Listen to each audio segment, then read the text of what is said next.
घर की पहरेदारी क्या सिर्फ मेरी जिम्मेदारी है? सासू माँ। सुबह के 4 बजे स्नेहा अभी सोई ही थी कि डोरबेल बजे। उसे समझ में आ गया कि सास ससुर आ गए हैं। वो द्वारिका और गुजरात घूमने गए थे। स्नेहा की बिल्कुल इच्छा नहीं थी उठने की, क्योंकि उनके आने की खबर तो पहले से ही थी। वो रात में ही उनका कमरा सेट किया और भी काम निपटाए। उनके बिस्तर पर फ्रेश चादर बिछाए। सोते सोते भी रात के 1 बज गए और सुबह सुबह उठना, पर क्या करे, मन मार कर उठना ही पड़ा। दरवाजा खोला, सास ससुर अंदर आए। स्नेहा ने तुरंत पांव छुए, सामान अंदर किया। तब तक उसके पति अवीर सोए ही हुए थे। तभी सास ने आवाज दी, बहू बाथरूम में गीजर ऑन किया है कि नहीं? बिना गर्म पानी से नहाए थकान नहीं उतरेगी। स्नेहा जल्दी से गीजर ऑन करती है तो ससुर जी कहते हैं, बहू थोड़ी कड़क चाय बना दो, नहाने के बाद चाय पीऊंगा। वो दौड़कर किचन जाती है और चाय के लिए दूध पानी मिलाकर पतीले को गैस चूल्हे पर चढ़ाया। तब तक सास ने कहा, गंदे कपड़े एक बाल्टी में डाल दे बहू, और फिर गर्म पानी से नहाने चली गई। नहाने और चाय पीने के बाद सास ससुर सो गए, पर तब तक सुबह के 6:30 बज गए थे। अब तो थोड़ी देर बाद अबीर को भी ऑफिस जाना है। अब तो उसे नाश्ता और टिफिन भी बनाना होगा। ओह, पर उसे रह रहकर नींद आ रही थी। लग रहा है थोड़ी सी झपकी ले ले, लेकिन फिर टिफिन बनाने में देर हो जाएगी। वो चुपचाप थोड़ी उम्मीदी सी नाश्ता बनाने लगती है। अबीर सोकर उठते हैं तो चाय मांगते हैं।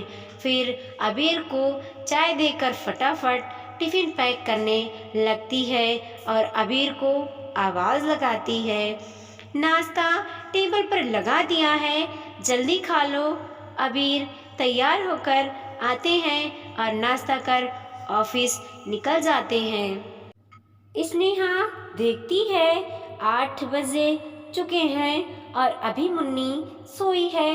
वह जल्दी जल्दी सबके लिए नाश्ता और दोपहर के खाने का भी कुछ कुछ इंतजाम करने लगती है, क्योंकि मुन्नी उठेगी तो उसे कोई काम नहीं करने देगी। फिर सबका काम का सिलसिला हो गड़बड़ा जाएगा। बिना किसी देर की वो झटपट किचन में काम करने लगती है। काम निपटा कर मुन्नी के पास जाती है तो देखती है मुन्नी अभी भी गहरी नींद में है। सास ससुर भी अभी सो रहे हैं। वह भी थोड़ा सुस्ताने लगती है।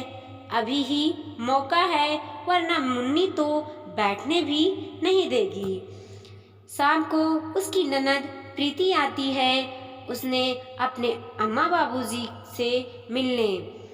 खूब बातें होने लगती हैं। सास प्रसाद और बेटी के लिए साड़ी, उसके पति के लिए कपड़ा, उसके बच्चों के लिए कपड़े देती हैं और वहाँ की कुछ फेमस मिठाइयाँ भी समधन के लिए भिजवा देती हैं। स्नेहा को तो सिर्फ एक डिब्बा चूड़ी देती हैं और मुन्नी के लिए कपड़ा देती हैं और कहती हैं, बहू पैसे ही घट गए थे, इसीलिए तुम्हारे लिए बस यही ले सकी, और तू तो जानती ही है टिकट के पैसे प्रीति ने ही दिए थे, वरना मैं तो घूमने भी नहीं जा पाती और हाथ में ज़्यादा पैसे थे नहीं। ये ले, एक डिब्बा चूड़ी अपनी माँ को दे देना, ये मैंने खुद के लिए लिए थे, प्रसाद के साथ रख लेना, खाली हाथ समधन जी को प्रसाद मत देना। स्नेहा देखती है सास ने उसके मायके के लिए कोई मिठाई नहीं दी है और चूड़ी भी एकदम साधारण। तो सास से कहती है, माँ जी, इन्होंने तो कहा था कि प्रीति दीदी को टिकट के पैसे दे दिए हैं और खर्च में भी 6,000 आपको दिए हैं, फिर भी पैसे घट गए। हाँ, दिया था अबीर ने, सास ने छेपते हुए कहा। स्नेहा दबे मुंह ही सास को उनके दोहरे व्यवहार का एहसास करा देती है और सास भी अंदर से समझ ही लेती हैं। सास का ये व्यवहार स्नेहा के लिए कोई नई बात नहीं है। पिछले 4 साल की शादी में हर तीसरे चौथे महीने सास ससुर कहीं ना कहीं दूर या सामने यात्रा पर जाते ही हैं। जब से स्नेहा आई थी, लेकिन उसे लेकर या पूरे परिवार के साथ उन्होंने एक भी यात्रा नहीं की थी। जब भी सास ससुर कहीं जाते तो सास कहती, बेटी दामाद ने टिकट कटा दिया है, मेरा तो कहीं भी पूरा परिवार जाने का मन करता है, लेकिन बेटी 2 लोगों का टिकट कटा देती है। अब थोड़ी कह सकते हैं कि बेटा और बहू के लिए भी टिकट दो।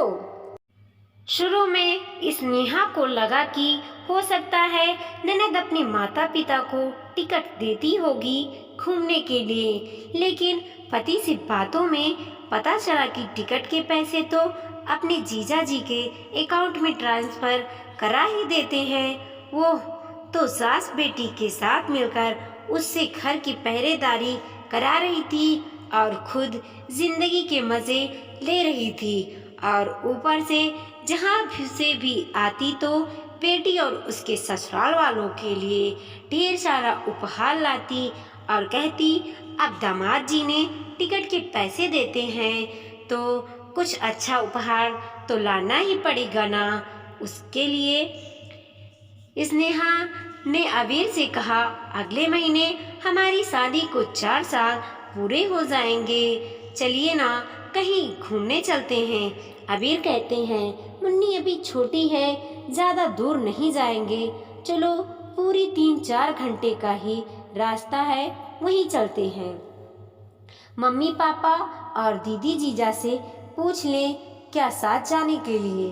तो स्नेहा कहती है, अभी तो माँ बाबूजी घूम कर आए हैं, दीदी भी अपने एनिवर्सरी पर गंगा घाट घूमने गई थी, तो हमें तो नहीं पूछा था, और ये तो सिर्फ हमारा दिन है ना, तो क्या हम दोनों अपने मुन्नी काफ़ी नहीं हैं।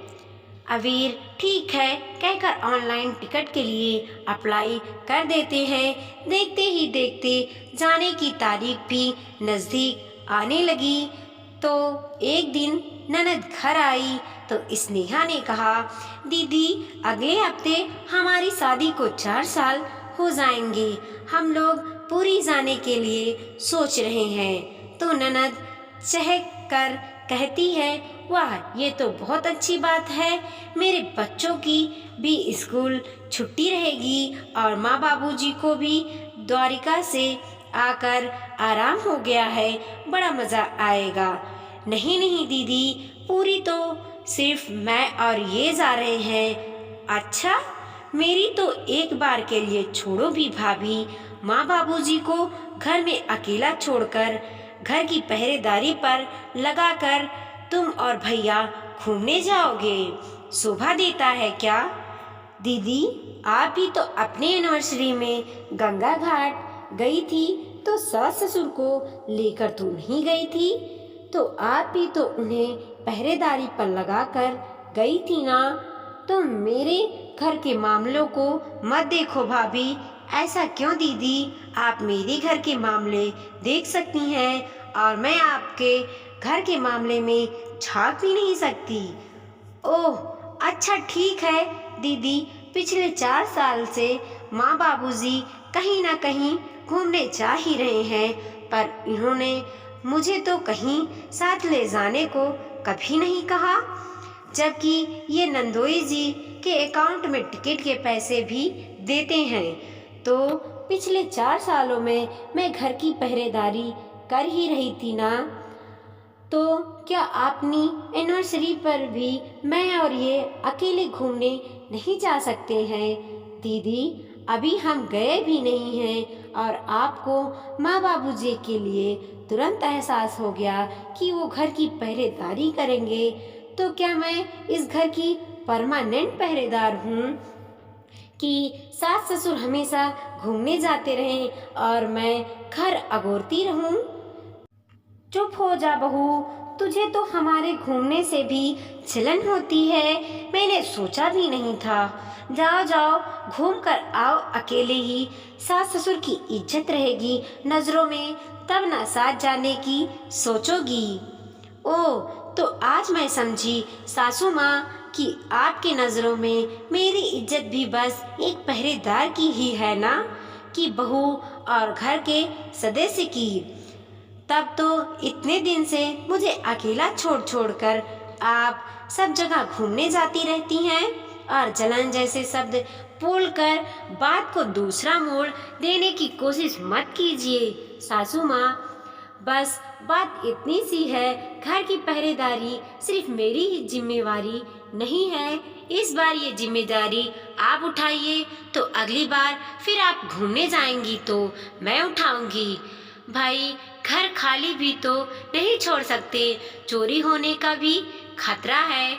अगर हम सब एक साथ घूमने जाएंगे तो ये जिम्मेदारी प्रीति दीदी को उठानी पड़ेगी। और सास ननद बहू के इस जवाब से एक दूसरे को कौतूहल भरे नजरों से देखने लगी और समझ गई कि बहू को अब छोड़ छोड़ कर घूमने नहीं जाया जा सकता।